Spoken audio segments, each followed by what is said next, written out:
In the last video, we have studied about lithosphere. The lithosphere extends under the water too. So students, much of the earth's surface is covered with water. That is about 2/3 part of the earth is covered with water. We have also learned about continents, oceans and various types of landform. Now kids, let us learn what is hydrosphere. Water on the earth's surface plus groundwater plus water vapor in the atmosphere together make hydrosphere. Streams. A continuous flow of fresh water is known as stream.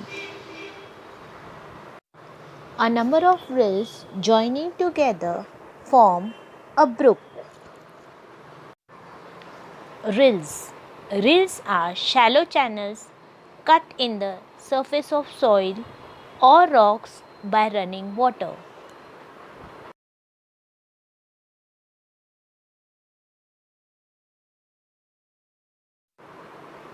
Surface water.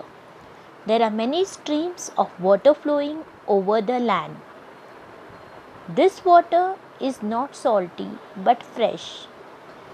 These streams of water may be rills, brooks, streams, or rivers. When such layers of ice pile up in a low lying area, they become enormous in size. Here, enormous means big. This huge mass slips down a slope at a very slow speed. This is called a glacier. Water in the form of ice. Water particles in the clouds freeze and in cold region they come down in the form of snow. When layers of snow pile up on the ground, they form ice. Rivers which join to make a bigger river are called its tributaries. There are also huge blocks of ice floating in the sea. You can also see piece of ice floating in the above picture.